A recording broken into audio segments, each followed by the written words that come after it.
Rory, do you want to kick off? Thank you.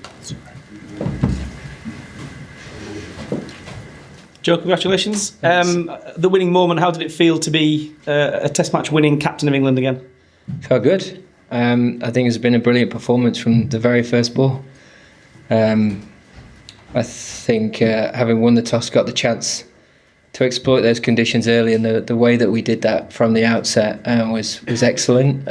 Recognising what was going to be really hard for them and rolling that out for a long period of time was exactly what you're after. And once we got ahead of the game, I thought we managed it really well. I thought we had a really good tempo with the bat. We managed to apply pressure when we got our opportunities. There were small periods where we had to soak things up in different moments, in different partnerships, but to get 400 on there was obviously a lot of runs, and clinical again today with the ball. So a really pleasing start to the series, and sets things up nicely for us for the rest of it.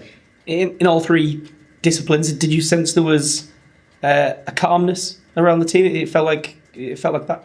Felt like that, yeah. Especially with the nature of the lead into things, the fact that we come straight from the 100, guys sort of coming in from different kinds of cricket, and having a short amount of time together. But the fact that we very quickly got on task showed, I guess, the clarity that we had leading, or the use of the time that we had together as a team. We got it pretty right, and then to deliver on that showed the skill level and the quality that we have within the team. And our bowling group, I don't really think they understand how good they are and how well they complement each other, and in these conditions what they're capable of doing. So it's really nice for them to see that, and to start the series like that. Clearly we'll have different challenges, different services to manage, but it's a brilliant start to things, and I'm really pleased for all the guys. The two lads coming in as well with the bat, Jordan and Dan, I thought they played brilliantly. Jordan at 3, very calm, very composed, looked very comfortable within his own game in those conditions. Great to see, great to bat with. And Dan as well, the way he dovetailed with Brookie, played in his own way, was brilliant. So a lot of really good stuff to take on. You obviously, in your first go around as captain, you had Jimmy and Stuart doing a lot of the heavy lifting for you with the ball. Do you look at the sort of the complementary skills in that attack, and does it look like one that can go all around the world and do the job for you? I think just not getting too carried away. I think we understand where we currently sit, and what's really important is when we get to Lords, looking at the conditions, how we're going to exploit it, how they're going to complement each other, and going from there, and slowly over time building something collectively. But throughout the game, different bowlers were threatening at different times. I think the fact that they recognised that and worked together as a partnership, and were constantly communicating what was working and how they were going to help each other out was a great start to things. So a lot of really good stuff, and those guys came into Test cricket, pretty much all of them, with our 2 experienced bowlers we've ever had, and Chris Wokes, and Ben Stokes.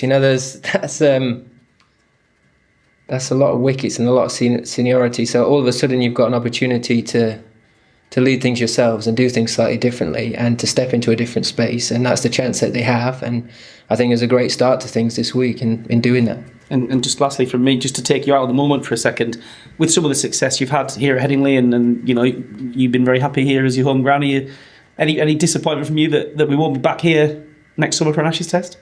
Yeah, I'd love to play as many games as possible here. I think it's a great Test match venue. It's a surface that provides brilliant Test cricket, and one that we've had quite a lot of success on recently. So it's a shame that we don't get to play here next year, but I'm sure we'll see many, many more brilliant Test matches here. Cheers. Go Mel and then Chris. Joe, what was it like being out of the slips for you, and was there a bit of a freeing up in being able to move around, or how did that differ for you? Yeah, it was good until I ripped my trousers and my knee open. But no, it was good. It was good to have that communication with the bowlers, and I think sometimes you can find yourself quite distant from things at slip, but to be on the same page and understand what they're thinking, them understand how I'm seeing the game as well, and us to be very aligned on that was important. like I say, I haven't got the experience I had first time round. It was quite easy on occasions to leave Jimmy and Brawley to it. They're very experienced, knew how they were going to operate. And it's just different. There's a lot of different things this time around. And I think I'm very different as well. So it was just important to, I think, again, with everything around the test match, give as much clarity and simplicity to what we were trying to achieve. And we delivered on that brilliantly. The move to leg slip, can you sort of talk a bit about that as well? Yeah, well, worked brilliantly, didn't it? It's nice when a plan comes together. It doesn't always work like that, but again, skilled nature of our bowlers to be able to execute it, but also, an element of luck and getting it in exactly the right place. But it's great when a plan comes together. And sometimes, the one that I enjoyed more was when you put a leg slip in for a different reason, and then you get the nick to keep them leg side of the ball. So there's a number of different things you're always trying to work towards. But when your bowlers are skillful enough to deliver on it, that's the most rewarding thing, and they deserve a huge amount of credit this week because they were excellent. Chris. Joe, given kind of how difficult it's been for this team over the past few months, both on and off the field, how important was a statement performance like that this week in terms of moving on and looking into the future with a bit of positivity? Yeah, I think it's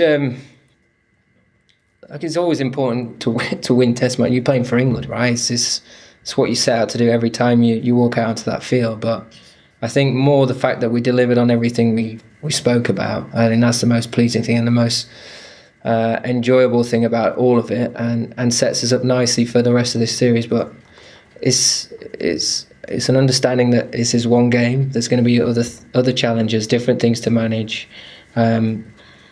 Different opportunities ahead of us, which is the exciting part, and is taking the confidence from this and being skillful to deal with that next thing, which will be Lords, and then building on that and growing it and evolving it over a period of time. So to start like this is excellent, but it's almost like, right, what does it look like when we get down to Lords, and how can we continue a lot of the good stuff that we've done here? I guess start like that helps, doesn't it? And you think in your head, maybe your own ways up, right? Yeah, right. I think, like I said, it's not getting too carried away. Enjoying what brilliant performance it was. Seeing guys come into it, have success. The whole 100 coming into a completely different format. Guys having the right attitude, taking the confidence from it, having success. All of it's been great in so many different ways, and it's like, can we now carry that on again? Okay, Stephen, then we'll come on down. Have you heard from Stephen Fleming this week? Yeah, every day. What is that? Talking to him at the end of the day's play? Has he been watching? Yeah, I think he's kept tabs on things. It's been great to have on the end of the phone, and I can speak to him as much or as little as I like, and. No, it's great that he's very invested already in what we're trying to achieve, and there's been constant communication with me and Marcus as well. And just on the back of what you said to Rory about Headingley, when these decisions are made, should home advantage be taken into consideration a little bit more? I can't imagine that Australia would play a home Ashes test not at the Gabba. As a player, it'd be nice to have a choice, but obviously this is slightly different system here and a different way that things are done. So, I think I should probably stay in my lane and understand that that's someone else's job to sort out. As a player, you want to play at the grounds you have most success at the team, clearly, and it's one that we generally do well at and love playing here. So, and as a Yorkshireman, I sort of have to say that from birth. So, I'm glad it's the case. Okay, over this side, yes, please.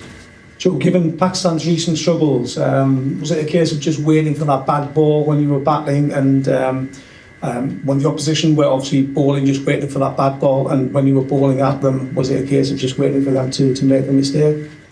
No, I think it was about playing the conditions and playing the different situations we found ourselves in. The game's never as straightforward as that. It's always evolving. We had to manage difficult conditions throughout all of yesterday, overcast conditions, lights on for long periods of time. there's quite a lot of lateral movement out of the surface. I thought we were very good at taking our opportunities to score when they came, and very good at absorbing it for the periods where they bowled well, and that's the art of batting. And for us to play in that manner, find the tempo that worked really well on that surface, was really pleasing at the start of the series. And as I say, for guys to all have success and almost still have an element of disappointment yesterday that we all kind of missed out and had not really gone on and got a massive score, again, is a really good place to be as a team. So I'm thrilled for all of those guys. And as I mentioned with the ball, found out what the length was literally first ball of the game and operated brilliantly throughout the whole test match. Behind, please. Joe, you've played Test cricket against Pakistan for more than a decade now.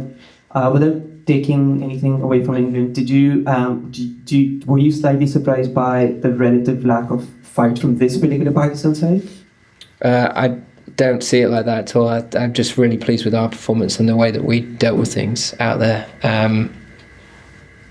I think we got ahead of the game and we drove the game throughout, and I'm really pleased that we continually kept putting pressure on them in different ways throughout the whole game, and that's all that I'm concerned about. When we find a chance to get ahead in things, can we be good enough to do it? And if they're, there'll be different times when we're behind it, and it's how can we wrestle things back in our favour.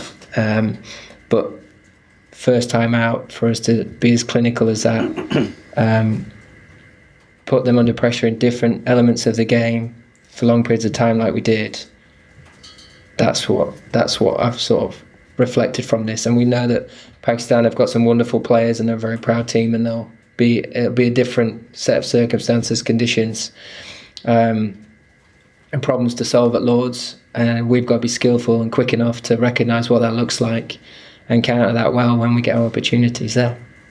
Okay, Will and then Julian. Joe, sorry. Ollie's played 2 games this summer and been man of the match in both. Just wonder whether, after being out of the side for a couple of years, what difference you've seen in him this summer. He's spoken about doing fitness work over the last couple of months since he came to play that game at Trent Bridge, and have you seen any difference in him? I thought his performance out there was brilliant, and the fact that he's still as effective in the second innings, having bowled 18 or whatever it was, 2 pretty long spells, an understanding of how he's going to operate and what his requirements are in different phases of the game is important, and it'd be great to see him pull it really well ahead of Lords and back that up again. But yeah, for him to be effective as the pitch changed slightly throughout, and for to consistently keep asking difficult questions of them is a really good sign for us. So I'm really pleased for him, and I hope he continues all that great work that he's been doing, clearly. Okay, and last one from Simon. Joe, your predecessor was often not that interested, it appeared, in the World Test Championship for whatever reason.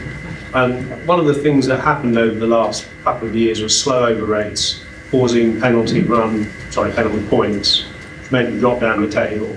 Has there been any thought about redressing that, given also that you're playing in this game and possibly future games 4 seamers, so there's going to be a slower down rate? Is that something that you've thought about at all? Yeah, I think it's also something that the ICC should think about as well. I think if you're playing the subcontinent and you're playing 3 spinners every home game, or half of your games in those conditions, your over rate's obviously going to be a lot more consistently better. That being said, it's something you've always got to try and stay on top of. It does help when your bowl size out under 80 overs and it goes straight back to 0. It felt like it was easy to manage today when you're stood next to the bowlers and those conversations happen more fluidly throughout. But clearly, it's you want to be competing in those competitions. And yeah, there's always things like that you want to brush up on and tidy up. But again, I don't think it's really been too much of a thought of mine over the last little while. It's been more about trying to get a performance like that out of the group off the bat, and it couldn't have really gone better for us, and I'm really pleased for everyone. Cool. All right, thanks everyone. Thank you.